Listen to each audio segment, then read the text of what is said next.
Welcome back to the program. It is fall, and it may surprise you, but this is good tree planting season. Brian Jervis with OSU Extension is here to talk more. Great to see you again. Thanks Glad for coming to be here. in. Yeah. So you think about right now, especially with all the leaves that are falling and the beautiful foliage that we have, you really do want to start replenishing that. Start thinking about a new tree, maybe. Yeah. I mowed and mulched all my leaves down on Friday, and then Saturday I had a whole new set. So it's the trees that keep giving. Yeah, that's right. It's just the circle of life. Yes. So let's talk a little bit. We've got a full screen here I want to show. Why is this a good time to plant? So it is a good time because our soil is warm and our trees aren't really using a lot of water at this point. So, you know, you can take from a nursery that they're grown in perfect conditions and bring them out into our landscape, which is pretty harsh at times. So it is a good time because not a lot of things, you know, the tree's not using a lot of stuff right now.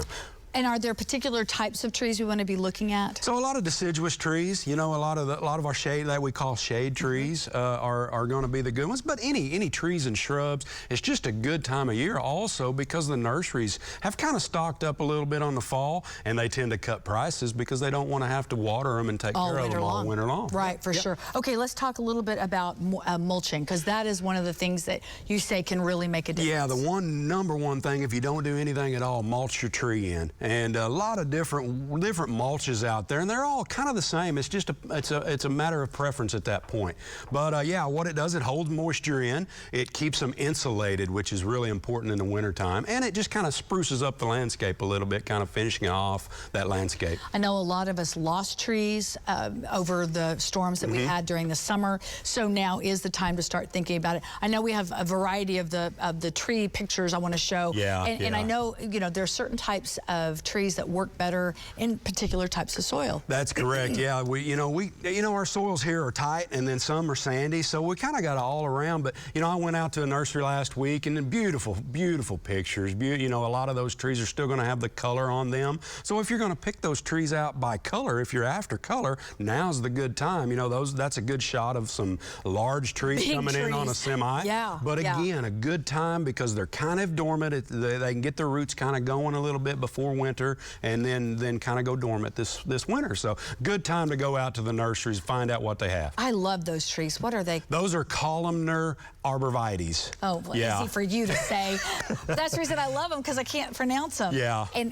But those are, I mean, and when we talk about these kinds of trees, I mean, you have to budget for them because the bigger the tree, the more expensive, and the more expensive it costs to plant them. A lot of people don't have the ability to go and buy those from the nursery, take them home and plant them themselves. So yes, there is a pretty good cost to that, but look at what we're doing in the future. You know, the best time to plant a tree was last year, and then the next time is right now. Yeah. So that's kind of what we say. You also have some foliage that's kind of low to the ground. Yeah, all kinds. Again, trees and shrubs are great. The more woodier the shrub, the better it is to do in the wintertime. We can do a lot of stuff in the spring, but the bigger the plant, bigger the tree, the further into winter we need to plant it. Kind of give us a guideline, because I know the trees come those big balls. I mean, the bigger the tree has those big balls.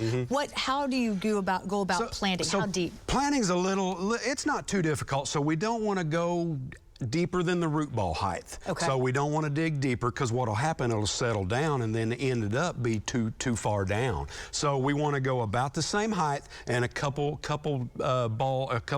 wider. Okay. So wider but not deeper is kind of the rule of thumb. Get them planted. Once you get them in, get them watered in. If that thing moves a little bit after you're done, we may want to put stakes on it just for the winter time until we can get those roots to anchor in. So yeah, it's not too difficult. We just got to do a little things. Don't go too deep. So like a lot of times when you do plants, you usually put food down or anything like that. Is there anything necessary for trees? So we don't want to do a lot of fertilizing right now, because it's going to grow a lot of root growth in the spring. We want it to or a lot of limb growth in the spring. We want to equalize it, kind of get them easy in. We don't want to grow them a lot this first year. We want it to settle in pretty slow, and then the next year we can start fertilizing. I have about 30 seconds left. Are there any trees like you just should avoid? I know, because here's the thing. I'm just going to tell tell you, Bradford pears are beautiful, but are they a softwood? Is that? So they are soft. Anything that grows real fast. You know, pine trees are pretty guilty of that. Bradfords, a lot of fruit trees kind of do that. So,